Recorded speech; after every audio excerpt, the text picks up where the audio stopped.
mais uma vez aqui no nosso Grupo Espírita Rafael, nesse exercício de evangelioterapia, de poder ver as mensagens que nós temos, que vem do Evangelho e que vem também da literatura que Kardec nos trouxe como codificador. Vamos começar aí nossa apresentação através de vocês, para que vocês se coloquem confortáveis em suas cadeiras, que vocês possam fechar os olhos, que vocês possam concentrar a sua mente, primeiro uma tela em branco. Pense que vocês estão vendo uma tela em branco. A partir daí, vamos começar a elevar o nosso pensamento em busca do nosso irmão e mestre Jesus. E ele aparece perante nós, sorridente, nos acolhendo. A ele nos dirigimos agradecendo mais essa oportunidade de poder nos reunir em seu nome. E pedimos mais uma vez a luz do aprendizado, a luz da reflexão, a luz para poder entender um pouco das palavras que veio tanto dele através dos evangelhos, quanto das codificações, quanto dos livros aos quais nós, espíritas, estudamos o plano espiritual. Agradecendo mais uma vez, que assim seja. Nós estamos em 2 meses já está indo, né, uma segunda rodada, aonde nós estamos usando esse livro aqui, tá? Reforma Íntima Sem Martírio. O que é o objetivo? Nós estamos fazendo, não são todos os capítulos, né? Mas alguns de nós estão pegando alguns dos capítulos e nós estamos evoluindo nesse tema, tá? Que é a tal da Reforma Íntima. Eu fui premiado agora com outro capítulo. O nome do capítulo é esse: Espíritas Não Praticantes. É um nome um pouco diferente, né? Ele começa esse capítulo. Ele começa com uma mensagem do Evangelho de Mateus, capítulo 7, versículos 21 a 23. Nem todos os que me dizem Senhor, Senhor, entrará no reino dos céus. Isso aqui é citado também no Evangelho segundo o Espiritismo. Então ele começa citando, né, o Espírito Emmanuel, que dita, vamos dizer assim, a obra. Ele cita, ele começa o capítulo, e todos os capítulos ele começa com uma citação. Esse capítulo ele começa com esse tipo de citação. Aí vem uma pergunta, né? O que é ser espírita? Porque o começo aqui é assim: espírita não praticante. O que é um espírita não praticante? Né? Será que a gente pode falar assim, sou religioso não praticante? Será que a gente falando, sou ativista não praticante? Ou tipo assim, ó, ainda não sou espírita, eu estou tentando. Ainda bem que está tentando, né? Precisa ter perseverança. Imagina, quem sou eu para ser espírita, gente? Imagina. Quem sabe um dia eu posso ser, né? Isso a gente escuta. Isso é uma coisa que nós, no nosso meio, nós escutamos. Aí nós perguntamos, será que a gente precisa realmente de uma nova expressão, mais alguma, para aqueles que ainda não se julgam espíritas? Por isso que eu pergunto bem o que é ser espírita. Eu estou dando 2 cliques e está voltando rápido. Tá? Vamos insistir na questão.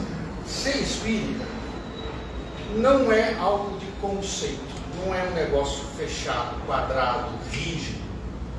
Não é ficar repetindo conceitos que veio da tataravó, da trisavó, da bisavó, do avó, do pai, do filho, e a gente passa adiante, porque é aquilo que a gente escutou, né?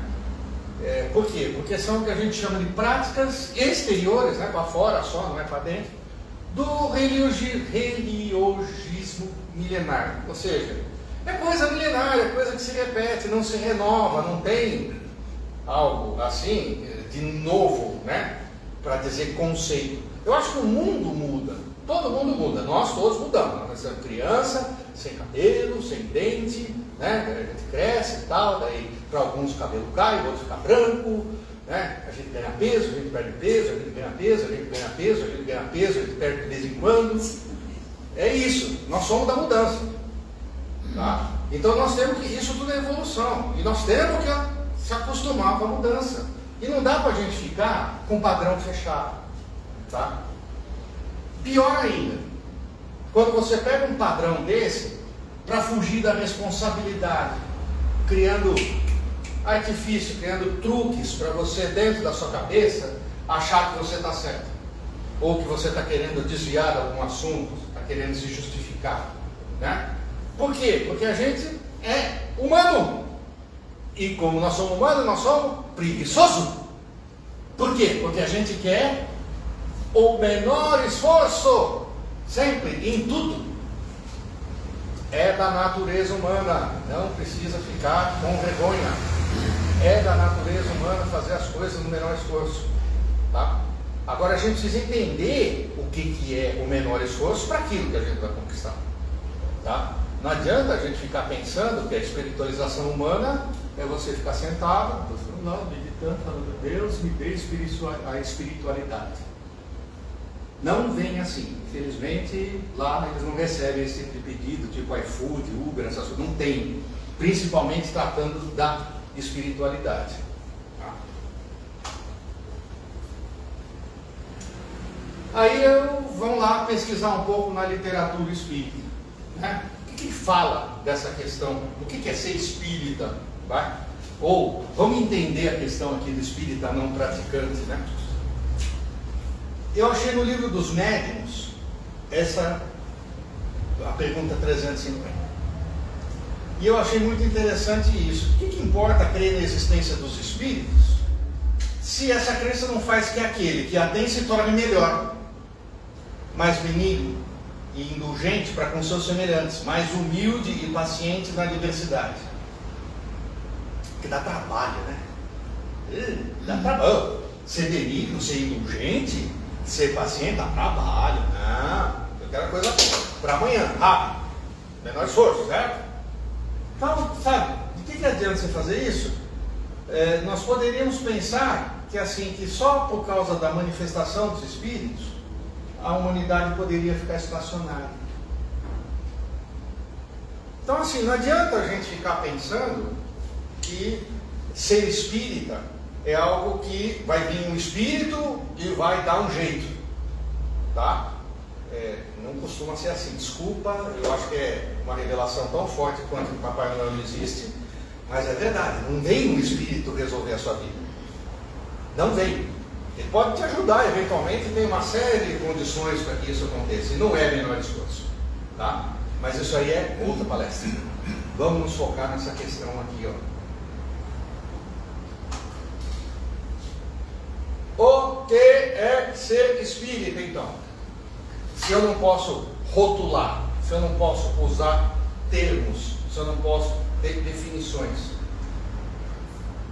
Emance Dufault, que é quem ditou essa obra, Reforma Íntima Sem Martírio, ela faz esse negócio que eu já vinha usando em algumas palestras. Eu achava que era Kardec, mas não é dela. Ela transformou a ideia de Kardec. E é simples. Ser espírita é você ser melhor hoje do que ontem, e amanhã você ser melhor do que você é hoje. É fazer de tudo para você errar o mínimo possível e acertar o máximo. É se esforçar para o domínio das más inclinações e se transformar moralmente. E é isso que citou Kardec. Tá? Então assim, não adianta, fica muito fácil a gente classificar, né? Quem é e quem não é espírita. Ser espírita é uma coisa relativamente simples e ao mesmo tempo muito complexo e, desculpa, vou ter que falar de novo, não é fácil. É algo de dia a dia. É algo que não é, eu vou lá no centro hoje, tá, tomo um passe, tô legal e mais umas 3, 4 vezes eu já tô num outro estágio. Não é assim. Eu faço a caridade, né? Então vou toda vez lá no asilo ou em qualquer outro lugar, eu faço a caridade e isso aí me eleva. Faz muito bem de fazer, mas não é por aí. Eu vou na missa, eu vou no centro, eu vou no terreiro, eu vou na sinagoga, eu vou na mesquita. Faz bem, é importante, a oração é muito importante. Isso daí é a união da igreja, que a igreja é o recheio do templo, né? O templo é a sinagoga, o templo é a mesquita, o templo o templo, né? Como é que fala? O tijolo, o cimento, esse é o templo.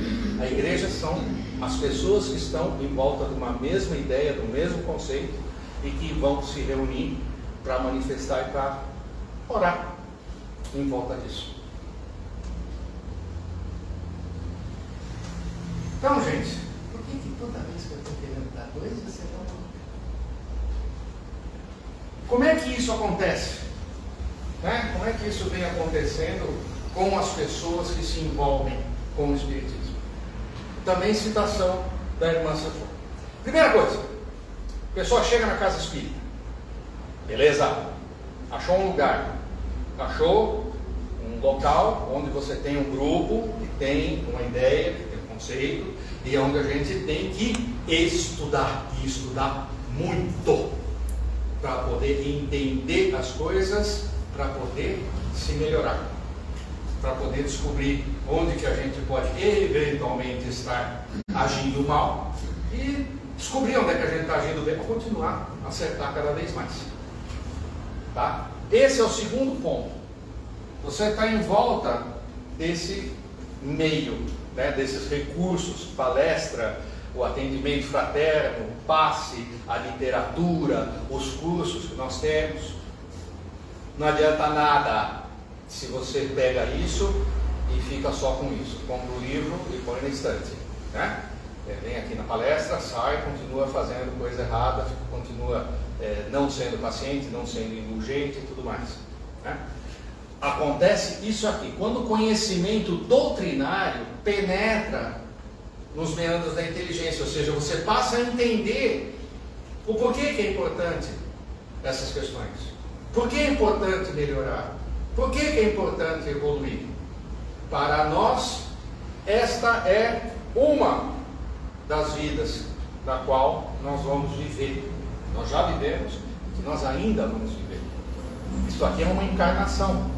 Nós estamos num mundo designado como mundo de provas e expiações que está em evolução para ser um mundo melhor. Tá? Mas ainda tem um domínio grande de coisas más nesse universo que nós estamos, nesse planeta que nós estamos. Tá? Então, para isso, nós temos que saber que, se a gente quiser evoluir nessa encarnação e nas próximas, nós temos que fazer esse trabalho diário de entender o que é que nós temos que melhorar em nós, tá? E naquilo que a gente eventualmente pode ajudar o outro. Isso é uma coisa boa. E você saber que você pode contribuir, que você pode ajudar o outro a chegar a esse conhecimento. Então, isso aqui é entender o conhecimento. A partir daí, ela cita que a terceira etapa, a mais significativa, é quando o Espiritismo brota de dentro dela para se espalhar no meio onde ela atua. Espalhando, gerando crescimento e progresso para todo mundo. A partir do momento em que você melhora, você evolui, e por conta disso você muda, porque a mudança é a nossa constante. A evolução, ela vai acontecer forçosamente ou não. Vai depender muito do nosso ânimo, do nosso espírito, de todos os dias a gente querer melhorar. Tá? Então, a partir do momento que você se muda, que você evolui, você está mudando o meio em que você está, as pessoas com que você está. Você está distribuindo esta energia através da sua atitude, através da sua forma de poder agir. Você está melhorando o mundo. Pensem nisso. eu tenho a possibilidade de melhorar meu mundo, nem que seja o meu mundinho aqui dentro da minha casa, nem que seja o mundinho que eu tenho com o meu vizinho, nem que seja o meu mundinho da empresa onde eu trabalho, no meu departamento. Você tem essa possibilidade. 3 etapas naturais, da qual ninguém escapa. Então ela acontece do nada? Não. Tem que trabalhar, tem que estudar, tem que ler e tem que se convencer de que é importante evoluir. Tá? Então, assim, para essas fases, não dá para ficar definindo em um mês, eu me esforçando bastante, em um mês, talvez em 25 dias, vai, 25 dias, né, eu consigo chegar num estágio superior. Não adianta a gente querer colocar critério de tempo, expectativa para os outros, a não ser para a gente mesmo. Quantos de nós, eu acho que a gente ouviu na palestra passada o Fernando falando da descrição do que é desilusão, né? É assim, você tem uma expectativa, tá? Essa expectativa não se cumpre, você descobre por que ela não se cumpre, aí o que acontece? Você descobre que você estava iludido, aí vem a desilusão, né? É o momento em que desaba a ficha, não cai a ficha, né? Ela desaba a ficha, que você passa a entender, né? É isso aqui, a gente não pode ter isso, cara, com os outros. A gente não pode ficar esperando dona Rosa vai evoluir. Estou torcendo aqui, fazendo de tudo para que ela, mês que vem ela vai estar outra. Interessa na Luiz, esse daí, semana que vem, aí bem ajeitado. Não é assim que funciona. Você tem que começar a fazer de si para fora. Tá? Então, essas fases, elas são determinadas única e exclusivamente pela sua consciência, pelo seu desejo de querer mudar, pelo seu desejo de querer evoluir. Tá? Pode ter outros que possam estar até te empurrando, te incentivando, né? Pedindo até para você, por diversos motivos, ou transmitindo isso de diversas maneiras, para que você consiga avançar. Mas isso aí depende única e exclusivamente de você, de cada um de nós.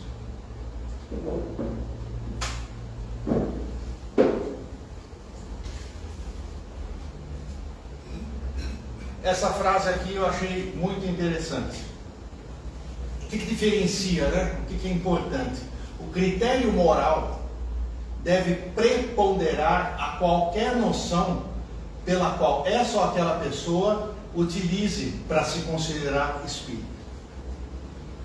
Então aquela frase, será que eu sou espírita? Não, estou me esforçando, não sei o quê. Só tem um critério, gente. O critério da evolução moral do ser humano.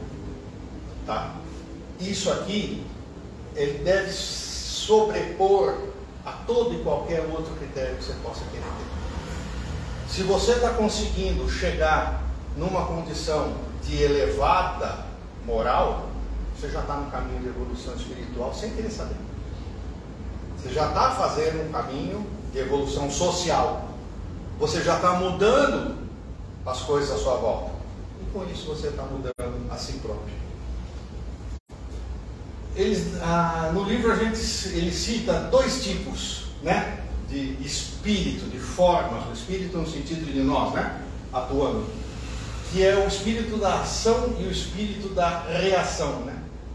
O da ação é aquele tarefeiro, doador de bênçãos, estudioso, se movimenta em torno das práticas. E tem o de reação, né, que reage de modo renovado, isso é importante, aos testes da vida, em razão de estar aplicando-se a melhoria em si mesmo, sem criar rótulo e sem limitações indesejáveis. Vou fazer em um mês e vou ficar no estágio tal.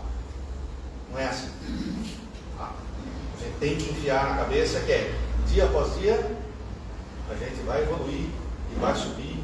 E gente vai subir.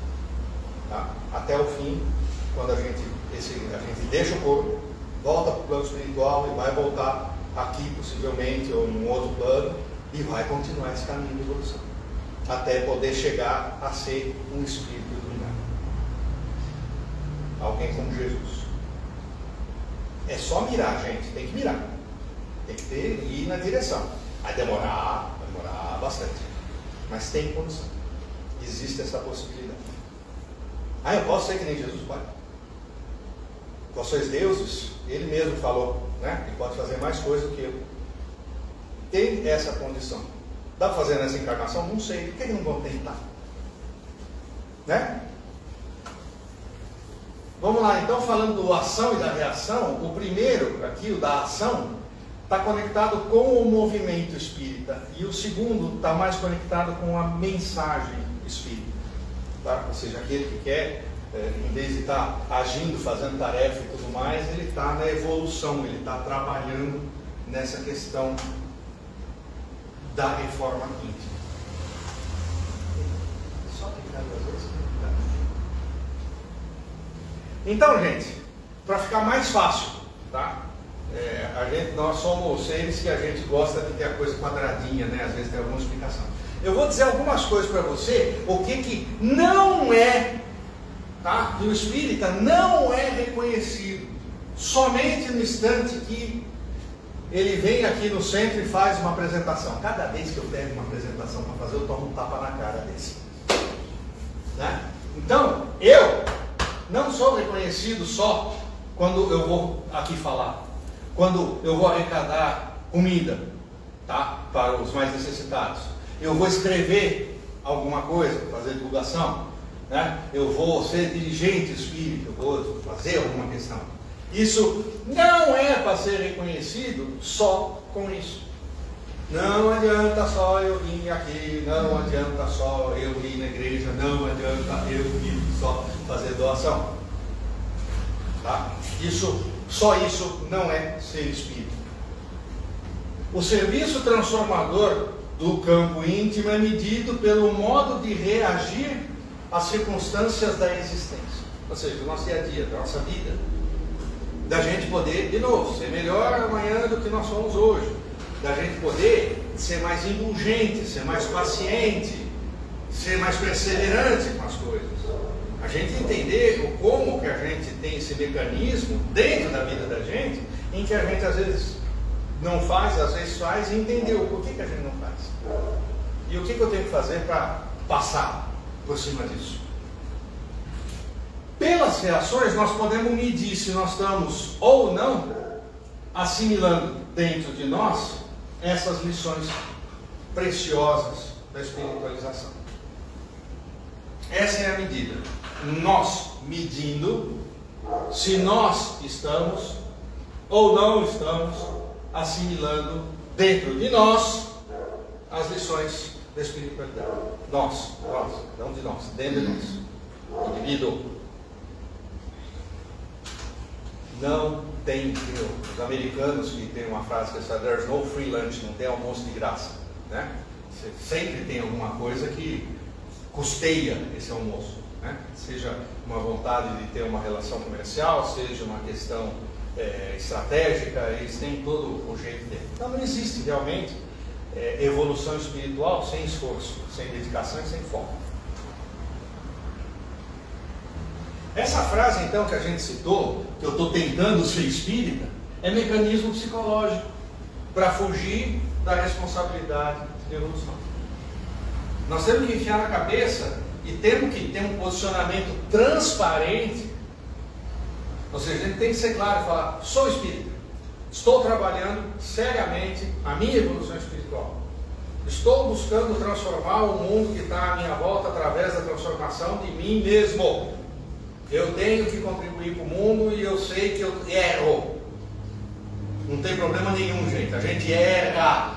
O ser humano nasceu para isso. O ser humano, aliás, só aprende muitas vezes, se você for contar a história da evolução humana, o ser humano só aprendia que o fogo queimava botando a mão. Tá? Que aquele buraco lá, se eu passar lá de novo, eu vou tropicar e vou cair. Tá? Era tentativa e erro. Muitas vezes, até hoje, nós começamos a fazer isso. Eu acho que não vai dar problema. E quebra a cara. Tá? Isso é normal. E a gente tem que tentar, desde que a gente tome um critério moral e essa direção de poder querer evoluir para isso. Então vamos deixar de lado os conceitos estreitos e padrões engessados. Tá? E aí eu trago uma frase de novo, desse texto, desse livro, que eu acho que é importante. Estejamos convictos de um ponto em matéria de melhoria espiritual. Só faremos e seremos aquilo que conseguirmos, nem mais nem menos. O importante é que sejamos quem somos, sem a necessidade injustificável de ficar criando rótulos para nossos estilos ou formas de ser.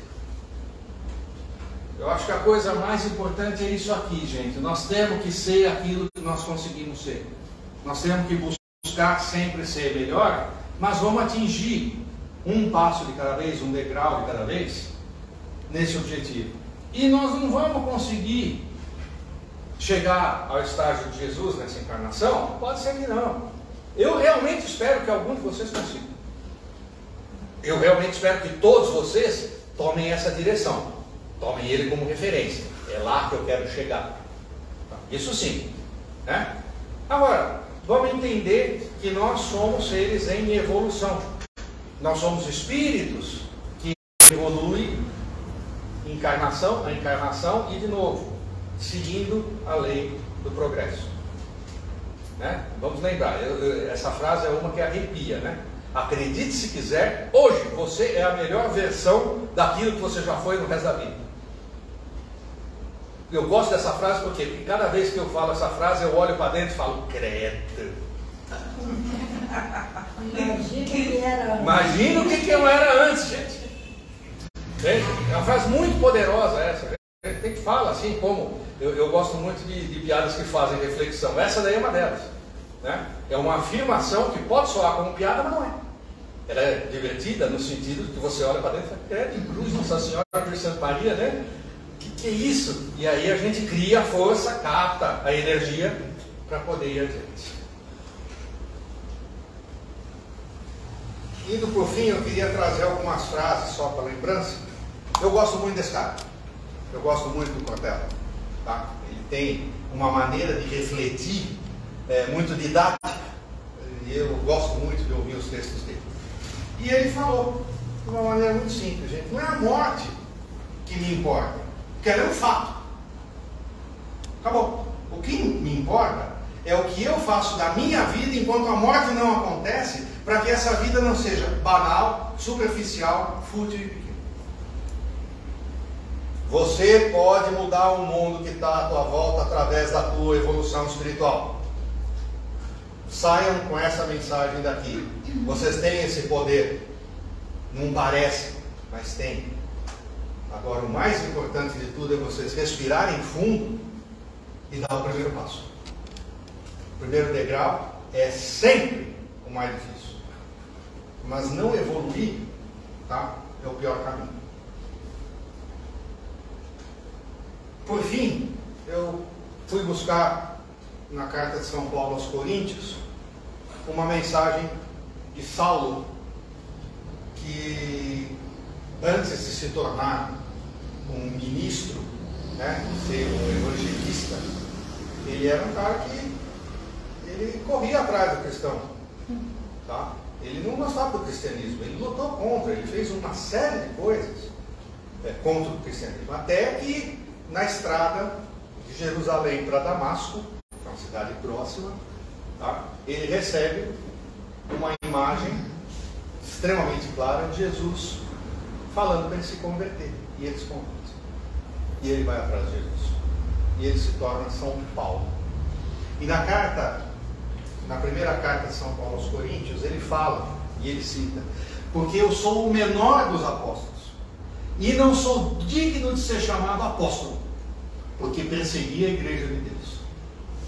Mas, pela graça de Deus, sou o que sou. E a graça que Ele me deu não tem sido inútil. Ao contrário, tenho trabalhado mais do que todos eles, não eu, mas a graça de Deus que dá. Está aqui o exemplo da história, né, e da religião, do cristianismo, em cima da transformação. E esse homem, com certeza, através de suas atitudes, ele mudou muito do mundo.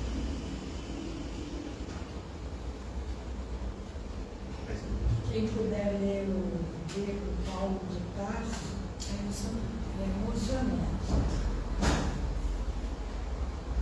Eu agradeço mais uma vez, não só a dedicação do tempo de vocês aqui, mas de vocês terem vencido a preguiça natural humana de falar, não vou ficar em casa. Para que eu vou no centro? Não, vocês vieram.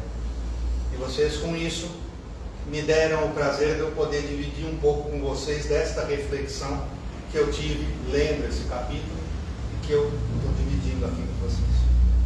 Eu agradeço a Deus mais uma vez a possibilidade de eu estar aqui e poder estar fazendo essa atitude. Que não é coisa de espírita, hein? O espírita não é reconhecido. Lembre-se da lista lá. Não somente. Né? Não é só por causa disso, mas tem que fazer. Tem que fazer isso também. Contribuir com isso, a gente tem que contribuir. Então agora eu vou convidar vocês de novo a se colocarem à vontade aí nas suas cadeiras. Que nós possamos de novo fechar os olhos e elevar o nosso pensamento em direção a Jesus, agradecendo mais uma vez, porque nunca é demais agradecer. A gratidão é algo que faz bem para o organismo, faz bem para o espírito, faz bem para o corpo. Então sermos gratos a Jesus por Ele ser a nossa referência, por nós podermos nos espelhar nele para poder evoluir espiritualmente no melhor sentido, que é o sentido da sua pureza de espírito. De que Ele possa nos iluminar nesse nosso caminho diário e entender essas questões que nós vivemos de resistência, de preguiça, de agir de maneira não adequada, e que a gente possa descobrir o porquê que a gente está fazendo isso, para daí sim a gente se corrigir. Não é simplesmente falar, não fiz agora, vou fazer depois, eu empato. Não, que a gente possa receber dele essa luz, essa vibração, no sentido de que nós possamos aprender e, mais do que aprender, aplicar o conhecimento que ele nos transmite. Que assim seja.